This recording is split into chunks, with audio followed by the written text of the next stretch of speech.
howdy everybody, it's Kentucky Ranger. And me. That's not Mom. Well, she's a mom. She's the mom of my niece. Anyhow, with all the... You ain't got Mama, but you got me this That's week. right. You're a fill-in. With my health issues and stuff, I ain't been able to get out and do a whole lot. So I got to thinking, oh, well, I got a few people that I can interview around here because me and you are old farts. So, I'm getting there. I'll be 58 next month. 50. God. We're getting old. Anyhow, I figure Dad said someday I'd get old. yeah, he did. It's the same thing to me.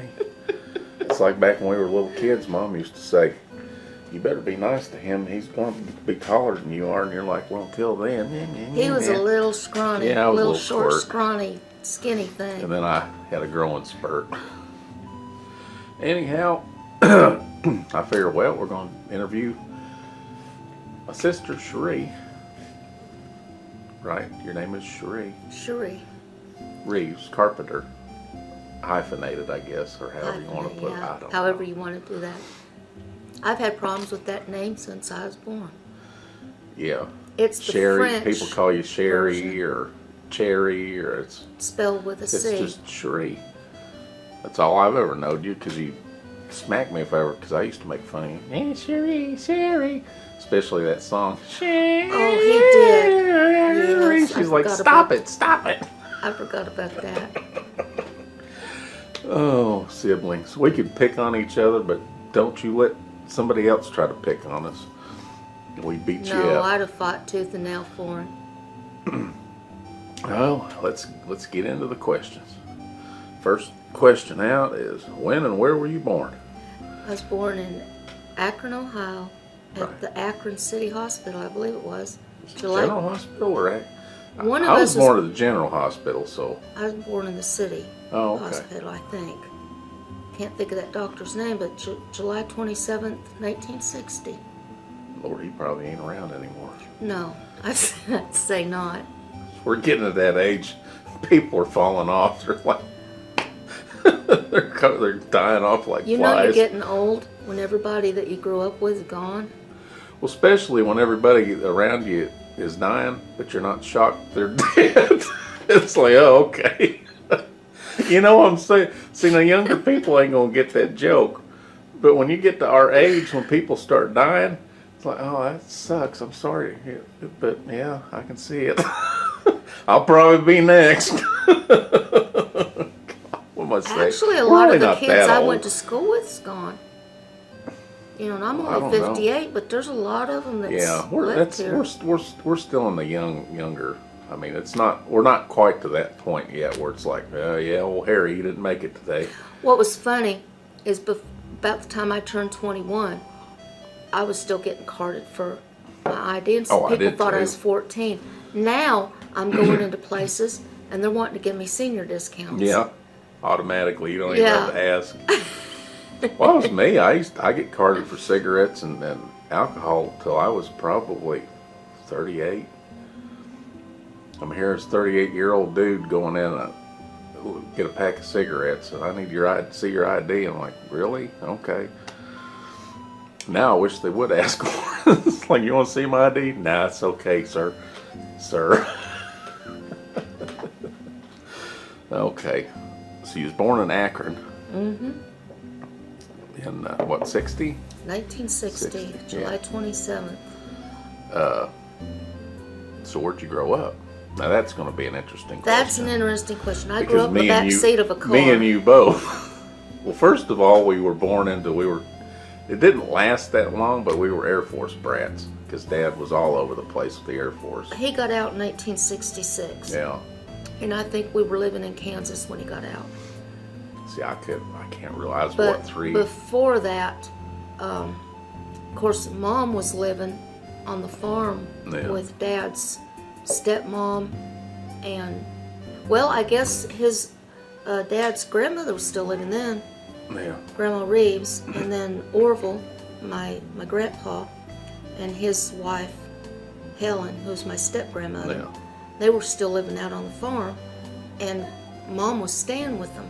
Yeah. while she was carrying me. Well, so I was really supposed to have been born in Kentucky. But what happened is they'd kind of got into it over something or another. So she went up to Ohio to stay with her sister, Jenny, Yeah. and her husband, Dick, who just passed away a couple of days ago, and I was so sorry to hear about that. He was my favorite uncle, Uncle Richard. Yeah, he was a cool guy. But I don't think that they would do this now, or at least I wouldn't think so, but when she was carrying me, she carried me for 10 months. Yeah. So she was already late. And then, while she was staying with Jenny, her water broke. And it went several days after her water broke, and they wouldn't believe her. So I was a dry birth. They wouldn't believe That's what's her. wrong with me, yeah. So I went You know, speaking of that, 10 months. It's like these doctors, what I've been going through. I keep telling them, I said, I got this pain in my chest. Well, what's it feel like? I said, it feels like a piece of metal poking my ribs. Oh, that can't be. Well, I just got an x-ray. It was for something else. Well, guess what? One of the wires that's holding my sternum together from my open heart surgery broke in 2 places. So I got a piece of metal floating around. So I guess I was pretty accurate in saying it feels like a piece of metal poking me. He showed me. I've seen the x-rays. Yeah, that's ridiculous. You'd have to be blind not to see that. So I I don't ought to know. throw that up on here. I'm just so mad about it because for the Well, I last don't blame 2 you, years 'cause, I've been suffering. Pain is not a fun thing. No, I've anyhow, suffered with migraines for years, so I know what it's like being Yeah. in pain. Anyhow, let's go. We're going to get off on something else here, but But after she had me, right after she had me, Yeah. she moved back to the farm in Kentucky. yeah, So really, I should have been born in Kentucky. But then Right. right after that, they started.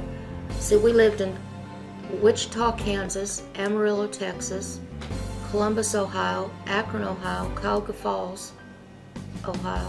Where else did we live? I don't know. See, when I was born in Akron too, but then we moved. Good Lord, Texas, Kansas. It wasn't nothing for us to be in 2 or 3 schools in 1 year. Oh yeah, nothing. And that was devastating on a kid. You're constantly And a then- new kid. Yeah, see, this is going to take a little time because after all of that happened, and he got out of the Air Force. We stayed in Akron for Well, we were in What? Kansas when he got out. right, but we eventually moved back to Akron, And then we went back to Akron and lived in, Holly Avenue. well, before Holly Avenue, Well, we actually, lived yeah, on there's Talmadge 2. Avenue. Yeah, but anyway, we stayed in Akron. We was at least in Akron So we was in Akron quite a for while. what, 3 years maybe? Well, And he maybe tried. a little more now. Yeah, and he was trying different. Like, good Lord, what was he like? A repo agent? And, Yeah, he took us with him on a couple of them where he had to repo money. Or Yeah, he that's repoed crazy. something, he took us with him. I don't know. See, I was too young to really remember. They it, give but- him a company car, but office I mean, work he just was wasn't doing his all cup kinds of of tea. weird. See, he was a crew chief in the Air Force. So he got a job with He tried to get a job, or well, he was going to get hired on at Boeing, Boeing. Yeah, but when they told him how much they were going to pay him, yeah. He told them. He laughed at him. yeah, and then he got a job at a factory once, and I think he might have lasted 3 days. That just Yeah. wasn't. He just And then wasn't. what was he? I think he was an insurance salesman or something. He did so many different. There was a short period of time there that he was all over the place. The way that he got on with CF is he found an article in a paper. Yeah, they were trained. They had their own school. Yeah, they'd send him to school and train him. And he thought that's perfect Yeah. for him because you know you're not stuck in an office or a factory. And if you want to know that story, I'm gonna have to go back and search. But we talked about that at length, where he went to Consolidated Freightways and went Yeah. to school and all And that. they're no longer a company. I No. don't think. They are in Canada. Really? See, well, they're still in business, but they're called. Oh, my brain just completely blanked out. They're called.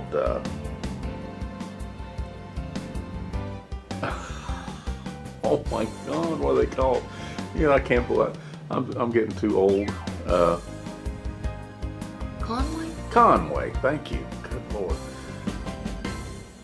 And I've you seen remember Conway when trucks you're down right. here. Well, see, when we first moved back here, you remember Dad come home. He was furious one night. He had he was pulling a trailer, and there was damage because they had CF signs up at the front of the trailer. They were metal signs. They were riveted to the side of the trailer. Well, apparently somebody had rubbed it up against a tree while it was coming off. And so he called it in to get it repaired, and while they were out there repairing it, they had to take the sign off and redo the holes to put it back in. Well, when they had it off, the other side of the sign had the Conway logo. He's like, what is going on here? Well, what it was, because CF had already had it in the plans, what they wanted to do was bust the union. Well, the way they did it is they formed Conway. Mm-hmm. And I've seen those Conway. Took them years. Mm-hmm. But they finally did it, except there's still consolidated freightways in Canada. The reason is because Canada said, whoa, whoa, whoa, not so fast. So there is still a consolidated freightways up in Canada. I think that Dad might have got on with consolidated freightways in what, 67? Because he got out of the service in 66. So somewhere between 67, 68, there's somewhere around there. Because I think it was between 66 and 68 is when we lived in Cuyahoga Falls. Yeah. And at a couple of different places. And then in 1968, we moved to this little suburb out of Akron called Firestone Park. Yeah, Firestone Park. On Holly Avenue. So we were there from 68 to 70. Yeah. And then in 1970, we moved to Utah. They were getting ready to transfer my dad.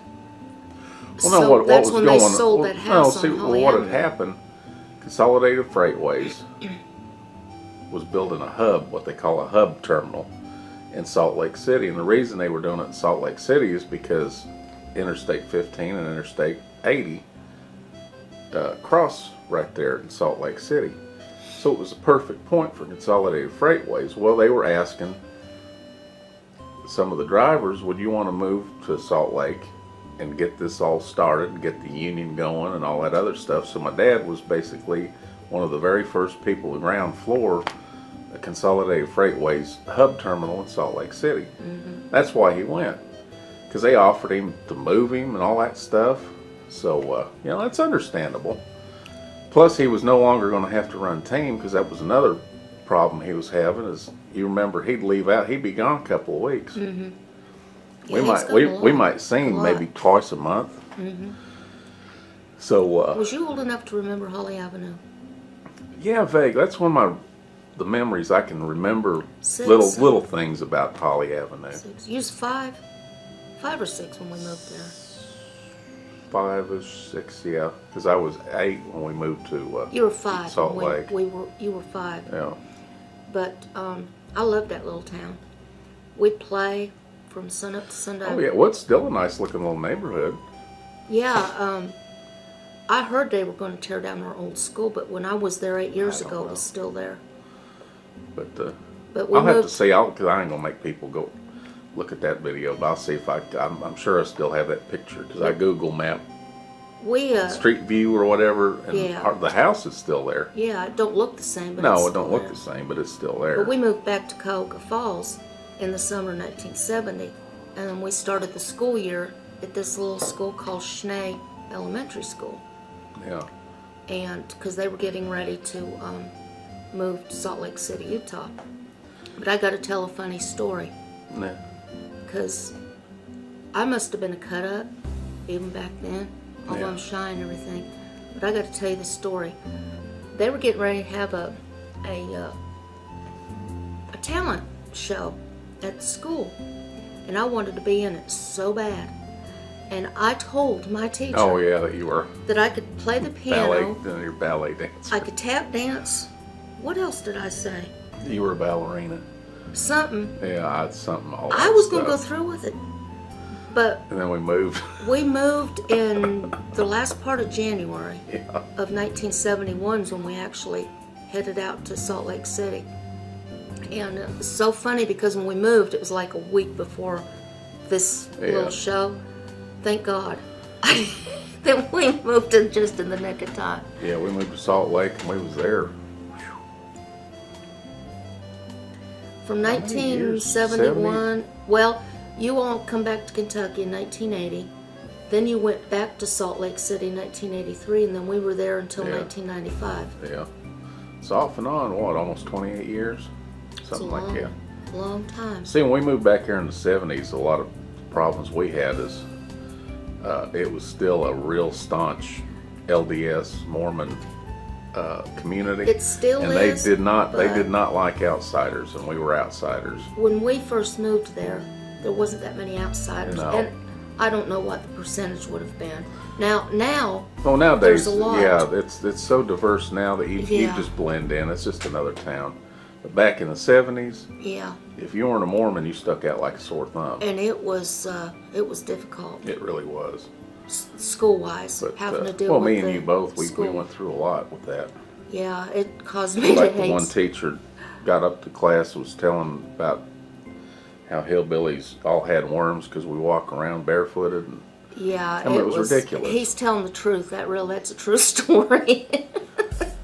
but other than that, It was bad. I miss Salt Lake. But because it's a cool town. we weathered the storm as Yeah, far as the adjusting and now, not to say anything against the Mormons, because I have a lot of Mormon friends Oh yeah, now. yeah. But back then, as a new kid going to school Oh, yeah. was bad enough. Yeah. And then you're going into this like closed-knit community. Oh Lord. Oof. And it was tough. I wouldn't want to have to go through it again. But now, No. the older we got, and we'd gotten used to being there, and we made a lot of friends. Yeah. And, Yeah, but we kept moving there's around. a lot of things that I liked about Utah. Well, yeah, but see, we kept moving around. First we was in Salt Lake City, then we was in West Jordan, then we was in West Valley City. And what the problem was is each town that we'd move in, we'd have to change schools. So we'd have to try to make friends again. I hated Now, that. that was the part I just infuriated me, is we couldn't just stay in one spot. At least stay in the same town. My dad I don't know what was wrong with him. I don't know. But He anyhow, just didn't like one spot very long. Lord have mercy. But But then when they got to Salt Lake City in 71, by the fall of 71, well, we left out the one part. We hadn't been there very long, and we started school the rest of that school year, and we were living in some apartment buildings, and they caught on fire. Caught fire. Yeah, what was it, Highland Heights or Highland Avenue? Highland something. I'll Yeah, put but my I mean phone over there. the apartments in Highland Heights or something. I What don't think happened is this guy went. It's not there anymore. I think they tore it down. It wouldn't surprise me. This guy had went to down in the utility room where the washers, dryers, and the storage Yeah, he was was at. storing gasoline. And he was trying to pour gasoline from this big container into this little container, and it leaked over the hot water heater. It Yeah, and blew one of up. the rules is you weren't supposed to store gasoline, but he did. And so he's out there, it's like 3 o'clock in the morning yelling, fire, fire. So my mom and dad finally woke up, and it's not funny, but it is in a way, right in the middle of all this chaos, and they woke us up. By the time that Donald and I woke up, the place was engulfed in smoke. And right in the middle of all of this, CF called. See, he had to wait on a call. They'd call him and he would tell have him. a 2-hour. He was on call 2 hours a day. Yeah. So And he had to answered the be phone there. and he said, I can't talk right now, the house is on fire. I know. I mean, what it is, he was on call. I can't remember how. Like, there was like 8 or 10 hour period. It's kind of like nurses and stuff where you're on call. Where you can be on call. Yeah. What the 2-hour thing was, when they called him, he had 2 hours to get to work. Yeah, That's how you're that right. worked. So And basically, they called him right in the middle of all of this, Yeah. and they're trying to grab their important papers and stuff and head out that door. But right after that, we moved to this little town called West Jordan, and that's where we were at for about 4 years, yeah, in a little trailer park. from 71 to 75, But it was I think 75. It was a nice trailer park. It's not like a trashy trailer park. It was a really. It was really nice, and you could own your own lots. Yeah, and even today, I think it's pretty It's nice. still little, there. Yeah. Yeah. Oh yeah, I've looked at it on Google Maps. It's still there. But In fact, our trailer. I don't think the trailer itself is still there, but no, the lot they is moved still it there. a long time ago. Yeah. But so we started out the school year in the 71, 72 school year in West Yeah. Jordan. So that fall, school hadn't been in very long. And Mom and Dad was getting back into music because my dad was a mandolin player and my mom's guitar player. Yeah. And that's how they met Ron Spears. So they formed a band in 1971 with Ron Spears and Ralph Smith and Mom and Dad. And then in the early part of 72, they met Anton.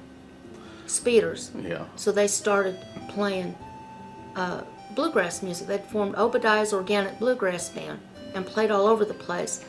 Now, Donald can relate to this. We was living in this little single wide trailer. Oh, yeah. They practiced all the time. When we say single wide, it was what, like 60 feet long? It wasn't like a 14 by 70. When we say This thing single is wide, small. I remember it was a Champion. I don't know why, when I closed my eyes, it had a big aluminum logo on the corner. It said Champion. It had a torch on it. Weird things you remember when you're a kid. It was a Champion Do you remember trailer. trying to get to the bathroom? We'd have to go to the bathroom. Oh, yeah. And they were practicing in the kitchen. I'll tell you what, the trailer was so small, the bathroom door was a sliding door like on a closet because there was not enough room in the hallway to swing a door open. So they had a sliding door. So we had to get in and out of the bath. So you couldn't lock the door when you was in there. You was, I just had to add that because that's how small this thing was. The hallway was so narrow, they couldn't fit a regular door. They had to put a sliding door. Anyhow. It was a small. But we moved from there in 1975. It had 2 bedrooms. One in the very front, that was their bedroom, and the one in the very back, and that was our bedroom. Had a bunk And then in between, there was a kitchen and a little place to put a TV. Do you remember the night that I fell out of the bunk? I had a top bunk. Oh, I remember all I kinds hit of the weird floor stuff. like a ton of bricks. Picture this 60-foot trailer, and there's probably, what, 10 people in there. Every single one of them smoking like freight trains with their musical instruments, jamming half the night. You remember Ron doing handstands? He'd Oh, leave it's his ridiculous. footprint Yeah, he'd on the leave ceiling. That's how footprints on the- small yeah. this place was. Anyhow, Lord, we're going to get talking just about this stuff. It was. But that was the beginning of the music. Yeah. Now I didn't start playing with them until 1982 when I started playing bass. We used to about every weekend we'd have to go up there to Muldoon's Saloon. Muldoon's Park up City, in Park Utah. City, Utah. It's a ski resort town. Muldoon's is still there. It's not Muldoon's anymore. It's No. Is it an offshoot? Because I noticed they built. I don't know. There's a craft beer doohickey right next to it. It used to be old dilapidated apartment. Well, now it's.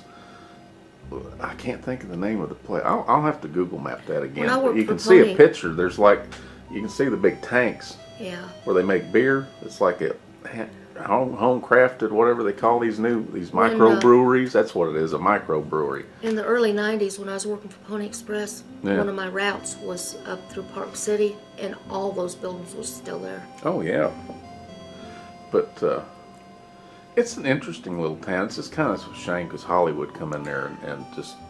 When I was working for Pony Express, there were times when they were shooting movies Yeah. and I'd have to stand there because they were using some of the fronts of the offices Oh, yeah, I'd say they still shoot movies there. as a what do they call that, a facade? Yeah. Make it look like this one, remember Wilford Brimley? Yeah. And they had this thing on the front and it was supposed to be the jail. Yeah. So I had to stand there until I heard the director say cut. And then I had to run in there and drop off the mail to the utility company and then leave. Lord have mercy. Yeah, but it was the interesting thing, and what's funny is I tried researching it because we talked about this before.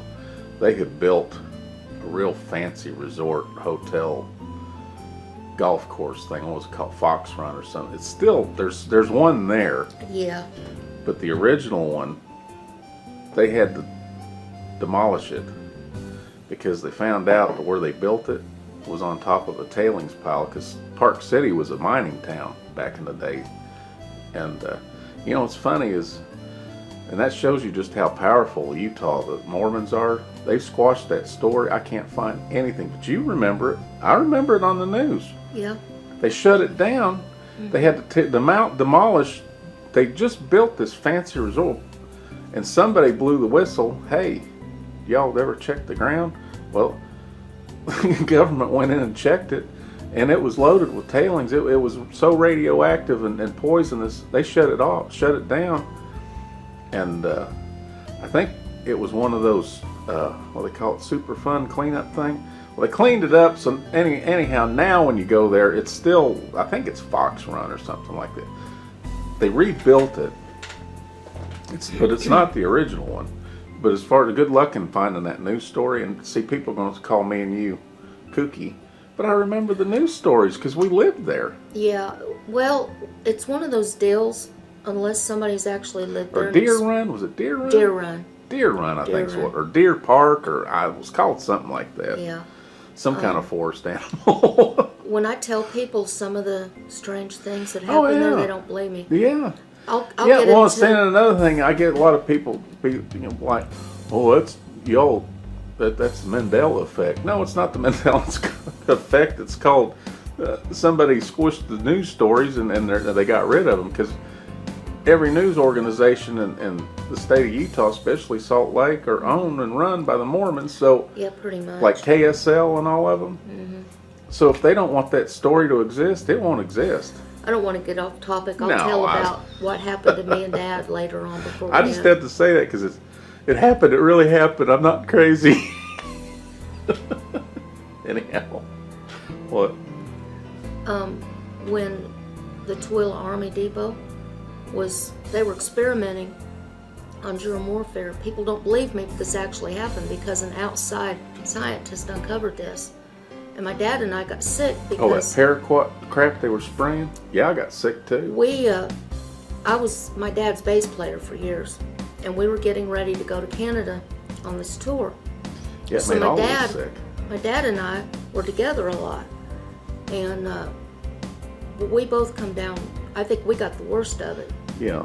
And yeah, if you remember, leading up to that, they had helicopters flying around Salt Lake and Valley. just, and they had crop duster thingies on them, and they were spraying something in the air, and everybody's like, what in the heck's going on? Well, the news come on and said, oh, don't worry about it. And I think it was paraquat, was what they called it. Said, well, it's mosquito. We're trying to get rid of the mosquito when population. You're living in the city, you get used to a lot of noises anyway. Planes, military planes and police planes. See, where I used to go hang out, you remember up behind the Capitol?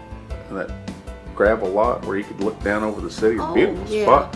We used to sit up there, and I remember watching them little helicopters flying around that valley spraying that stuff. And I'm like, what are they spraying? See, my dad started feeling the effects just Oh, yeah, it was awful. Yeah, we all got sick. And it was a flu-like symptoms. Yeah, it was awful. Well, then it affected our singing. So then it was going back and forth because we had several weeks to get ready for that trip. So we thought that, in a couple of weeks that it was going to clear up, but it didn't. And Donald can tell you, when I was up in Canada, I think I threw up in every lot we were in. We all got, well, we ended up going to the hospital up there in Canada. It took about 6 months. I'll tell you what they say about Canadian healthcare is a bunch of BS. We got in there, at most we had to sit in the waiting room 15 minutes. It wasn't long. Took care of us like gold. Didn't have to pay a dime for it. Even though we were Americans up there, still didn't have to pay for anything. Mm-hmm. So you know what? The story about how horrible the Canadian healthcare system is, it's a bunch of BS. Anyhow, there we go. We're turning this into this conspiracy theory show. That was 1986 when that happened. Yeah, but I'm sure it's not changed. And when it come out in the paper, the effects that it left, they said there was no cure. Yeah. And that it would affect your voice. And right today I have problems. I have problems singing. Yeah. When I sing, just on any given day, some days it's worse than others. Well, anyhow, let's moving on here. Well, we kind of went over what was your childhood. No, that's all right. This is going to be 2-part. That's fine. Let's talk about your childhood. So that was kind of our childhood. Oh, talking about what we used to do on vacation, and weekends. Vacations, I think we took, maybe 3 actual real vacations. Yeah, where we went to California. 2 was California. Dad took us to Disneyland twice. Yeah, that was fun. And then... back when we went, you had to buy that book. I had books. But, no, actually, I guess we only been on 2 actual family vacations. But what we would do, at least once every summer, is we'd go up to Lagoon. Yeah, they had an amusement park out of Salt Lake. It was about 30 minutes away from us. It's still there, and I'll tell you, from what it looks like, it still looks like it's rocking and rolling. It was not a bad amusement park to be a small Well, what was really cool place was when they moved that old West Town out there, Pioneer Village. Oh, Because it used to be out in the middle of nowhere. I can't even remember what town. but they moved it piece by piece. The guy that run Lagoon bought it, and he moved every single building and out to his amusement park and made Pioneer Village. It's pretty cool. They got some really neat places to visit in Utah. But now when we was living in Ohio, we used to go, was it Cedar Point? Yeah, And I loved Cedar Point. It's become, what is it, like the It's still there.